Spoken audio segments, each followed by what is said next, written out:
Alors, le module de gestion des évaluations, il est articulé en ces points-là que l'on peut voir. Il y a ce qu'on appelle, on va essayer de comprendre d'abord le sens. Avant de détailler chacun de ces éléments, on va comprendre le sens de chaque élément, la sémantique, qui explique ce que signifie chaque élément dans le processus métier de gestion académique et spécialement dans le volet, dans la partie gestion des évaluations. Alors, là, nous avons le tout premier élément, c'est ce qu'on appelle la capitalisation des acquis.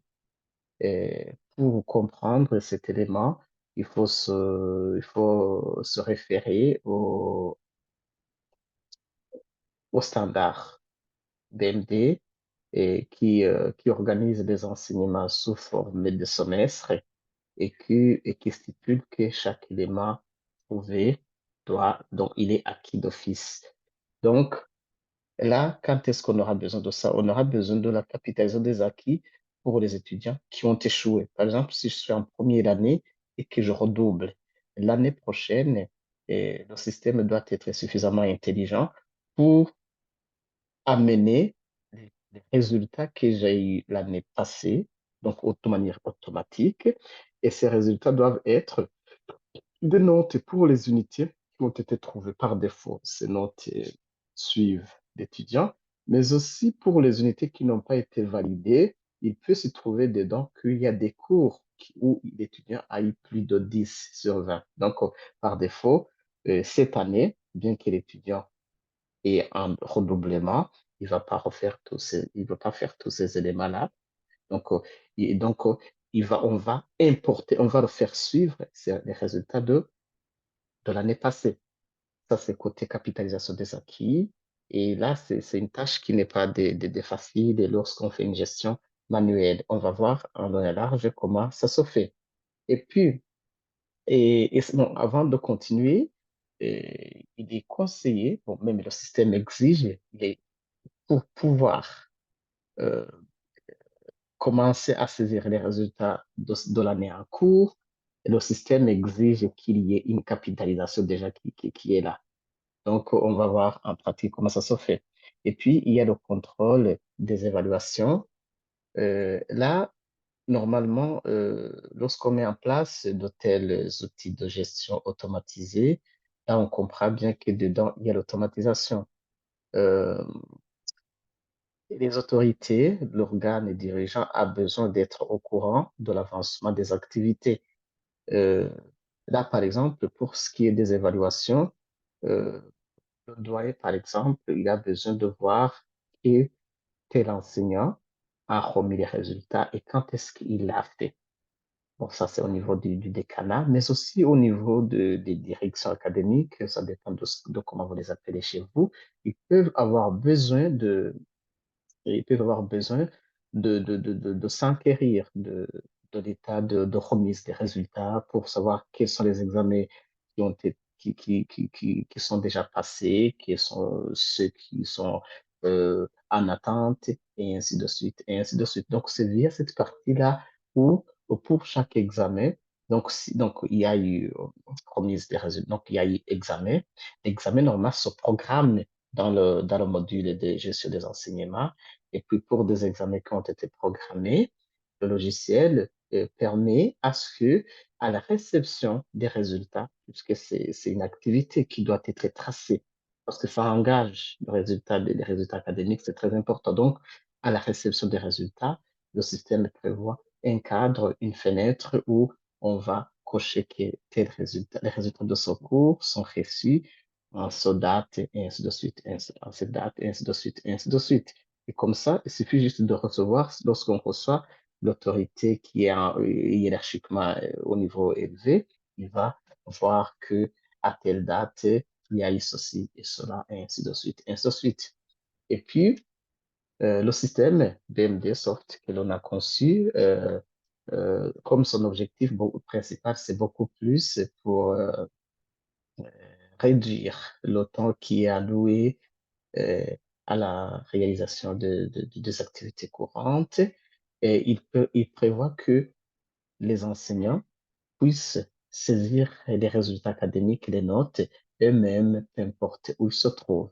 Donc, ceci, euh, c'est nouveau, c'est proposé parce que d'habitude, la majorité des universités privées ou publiques, euh, ils fonctionnent de la façon suivante. Donc, l'enseignant, et donc il y a l'examen, et puis l'enseignant vient, il prend les copies, il va corriger, il va envoyer les copies après correction avec une écrit des notes. Et c'est au niveau des secrétariats académiques que ces derniers, donc le secrétaire académique, là où il y a bien sûr des staffs suffisants, sinon s'il n'y en a pas, sont les enseignants qui composent le GIR, qui vont se mettre à saisir ces notes. Donc, du coup, pour récapituler, ça veut dire que euh, l'enseignant corrige, écrit une note sur un papier, voilà, matérialisé, et il envoie les résultats au niveau de décanat. Au niveau de décanat, ce qui se passe, c'est que ils vont commencer à saisir note par note, pam, pam, pam, pam, pam, pam. Donc, s'il y a, par exemple, s'il y a 120 étudiants dans une classe et que dans cette classe, il y a 15 cours qui sont étudiés, cela reviendrait à dire que seulement pour la première session, on va saisir 1800 notes. Donc, parce que pour chaque cours, on doit saisir 120 et pour 15, donc ça voudra dire que c'est 1800 notes. Ça coûte beaucoup de temps. Donc, alors, là, avec cette partie-là, donc la saisie des notes, ça va simplifier la chose dans ce sens où l'enseignant, lorsqu'il finit de corriger, donc, au lieu de faire une même activité deux fois, lui-même, on va lui ouvrir. C'est alors le sens de cette partie-là de dire autoriser la saisie de notes. Donc, lorsque l'enseignant finit de saisir les notes, il fait appel au doyen, donc le responsable de la faculté. Il dit, OK, j'ai fini, ouvrez-moi l'espace pour que je puisse mettre les notes. Voilà, ça c'est un peu cette façon qui fait que le doyen garde une main sur cette gestion de notes. On trouve que c'est beaucoup plus sécurisant parce que hum, ni était cela, si on laissait l'espace ouvert et que l'enseignant change la note à chaque moment, à chaque fois qu'il veut ça, ça risque d'aller au-delà comment puis-je dire, du contrôle hors contrôle. Donc, du coup, dans cette partie, le doyen va autoriser la saisie des notes. Et puis, dans cette partie, on va voir donc quels sont les résultats qui ont été remis, quand est-ce qu'ils ont été remis, et ainsi de suite, et ainsi de suite. Là, la gestion des dérogations, euh, la gestion des dérogations, ça implique, c'est une dérogation comme on peut le comprendre, ça fait allusion au fait que normalement, pour que l'étudiant puisse passer l'examen, il y a au moins deux préalables pour que l'étudiant se soit présenté à la hauteur d'un taux de participation requis pour passer l'examen. Et par défaut, c'est deux tiers de présence. Et puis, pour des universités qui font payer les frais, c'est que l'étudiant doit avoir payé, doit savoir qu'acquitter, s'être acquitté du montant dû à la date de la passation de l'examen. Donc, si ce n'est pas le cas, donc si l'étudiant, par exemple, n'a pas pu se présenter au cours pendant les, euh, pour un taux totalisant le taux exigé, donc on peut donner à l'étudiant une dérogation. Parce que le système, si vous ne donnez pas la dérogation, le jour de l'examen, le système, de manière automatique, il va juste permettre à ceux qui ont totalisé les taux de présence suffisants, donc requis. Et puis, pareil pour les paiements, s'il n'a pas encore payé le minéral requis, là aussi, on peut lui donner les dérogations. Et puis, s'il y a des examens ratés, on doit aussi cocher pour pouvoir dire est-ce que cet examen a été raté avec motif valable ou pas, et ainsi de suite, et ainsi de suite. Et puis là, les fraudes et les sanctions, c'est normalement, tout cela, ça joue dans la délibération automatique. Donc, s'il y a eu une fraude, il y a une décision de délibération qui est liée à cela. Sémantiquement, on code et on met en place un algo qui va interpréter ça. S'il trouve qu'il y a eu fraude, donc automatiquement, l'étudiant va écoper de la décision comment puis-je dire, qui correspond à cela. pareil pour les sanctions disciplinaires. Alors, maintenant vient le moment de saisir les notes au niveau des décanats. Là, comme je vous ai dit que l'enseignant pourra lui-même saisir les notes. Mais ça n'empêche qu'il y a des gens qui enseignent, qui sont, disons, vieux, ou bien qui n'acceptent pas jusque-là les technologies de l'information, qui vont refuser, par exemple, de saisir les notes. Donc, c'est pourquoi on a prévu que pour de tels enseignants, qu'est-ce qu'on fait? On génère.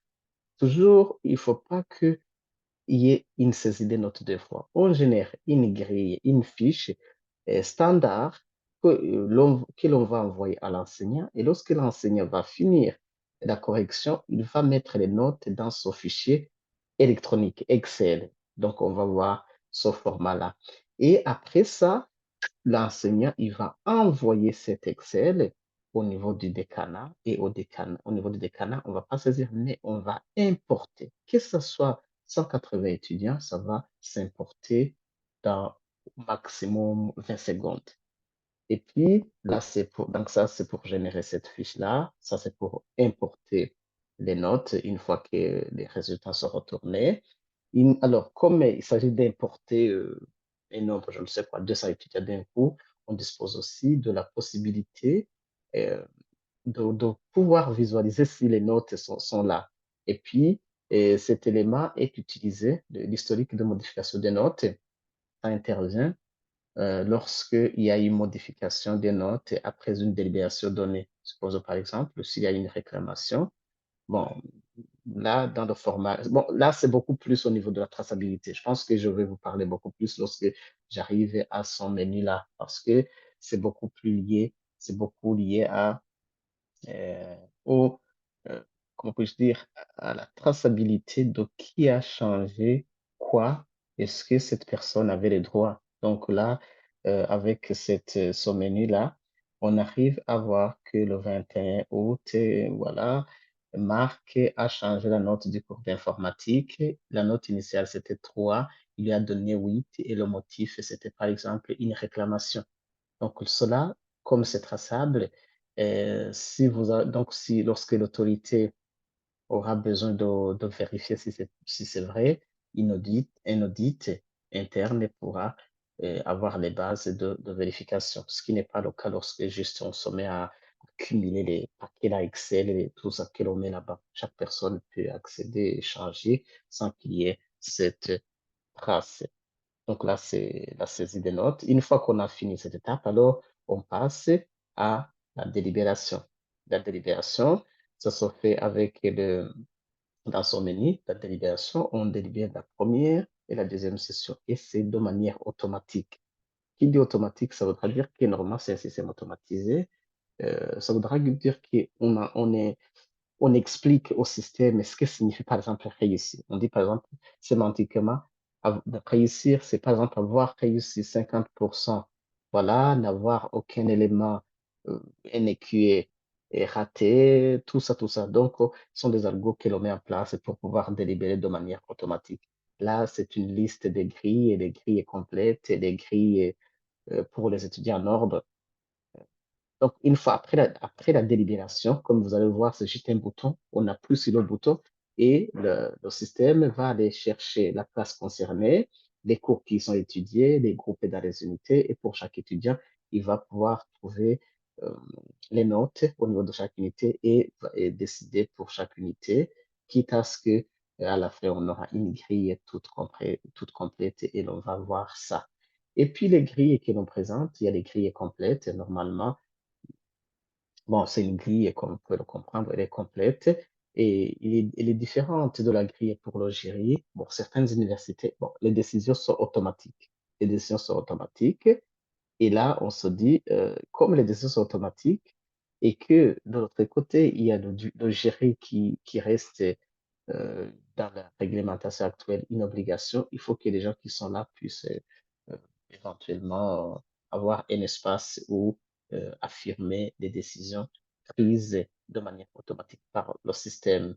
Et puis, les étudiants en ordre, c'est là, par exemple, lorsqu'on fait payer les frais de scolarité, l'étudiant peut ne pas payer à temps. Et lorsque alors après la délibération, il y a cette culture-là d'affichage des résultats.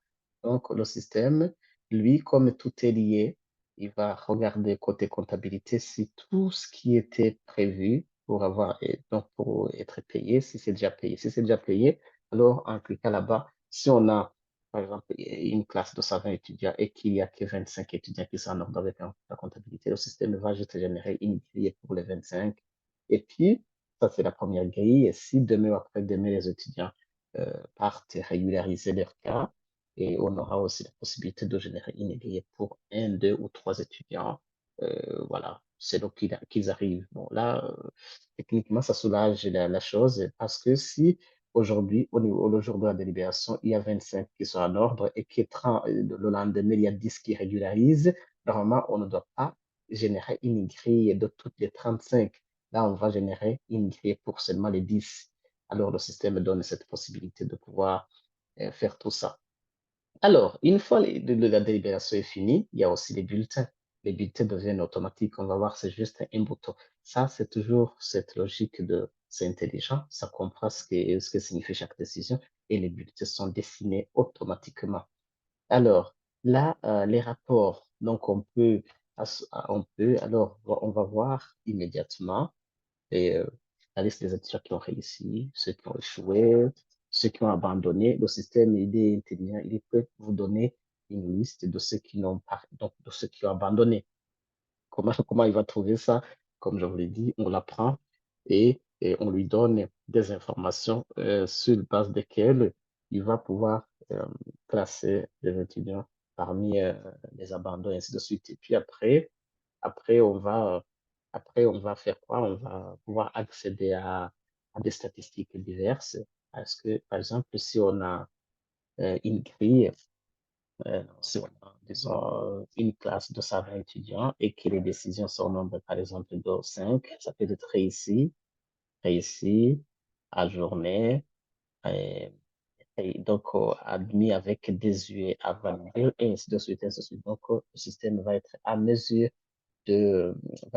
mesure de grouper statistiquement en disant ceux qui ont réussi, par exemple, c'est 25%, ceux qui ont réussi avec des heures validées, c'est 13, et ainsi de suite, et ainsi de suite, et ainsi de suite. Là, on arrive au niveau donc on vient de parler des bulletins, des grilles de délibération, des statistiques connexes à ces, donc, et puis, il y a aussi, lorsque on évalue, le système doit être en mesure aussi de gérer les réclamations. Sémantiquement, une réclamation, il a un sens. On parle, on parle, on parle de réclamation, euh, on parle de, pardon. Alors, je parlais de la gestion des éléments tels que les réclamations, les compensations, les améliorations des moyennes et les compléments. Donc, comme on est dans l'académique, on doit comprendre ce que signifient tous ces éléments. Mais l'élément qui est taf dans tout cela, c'est le suivi des compléments.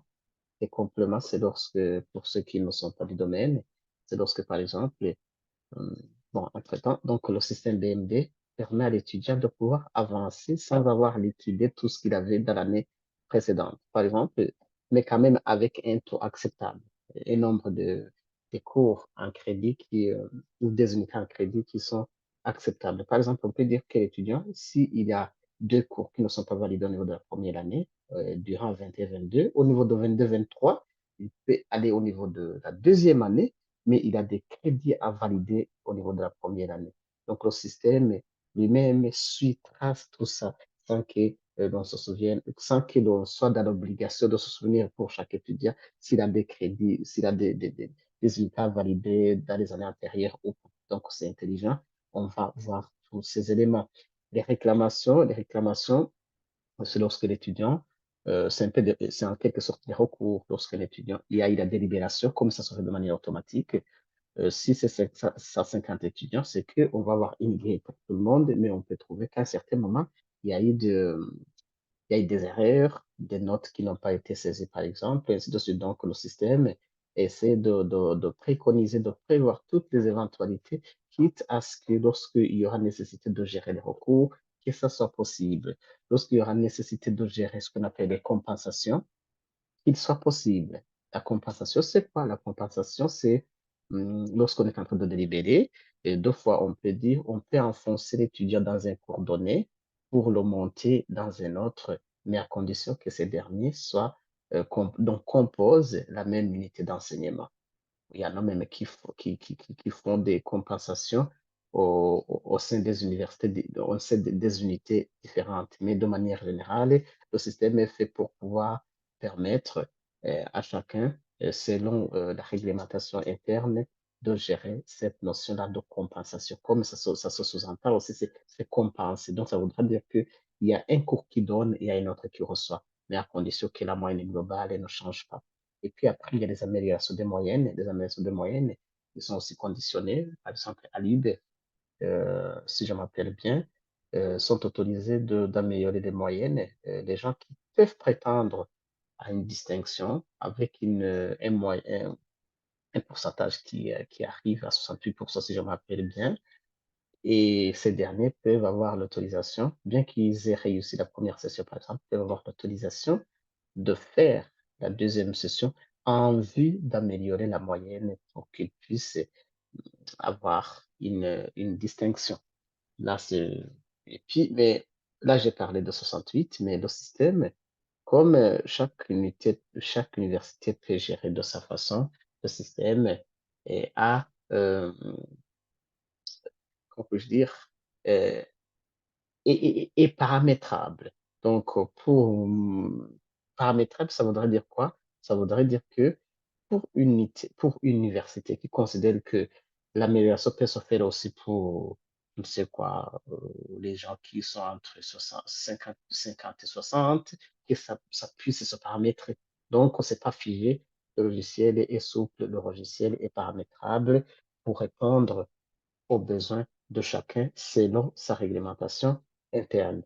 Alors, là, c'est le dernier point, c'est la gestion des compléments. Je vous l'ai dit, je vous l'ai expliqué ce que c'est et on va voir en pratique comment cet élément se gère. Donc, d'emblée, je viens de brosser d'une manière générale à quoi est-ce qu'on doit s'attendre dans le module de gestion des évaluations. Là, pour le moment, ce que l'on va faire, on va approcher point par point pour pouvoir montrer techniquement comment tous ces éléments se mettent en place. Voilà. Donc, dans la vidéo suivante, dans les vidéos qui suivent, comme je viens de l'insinuer, je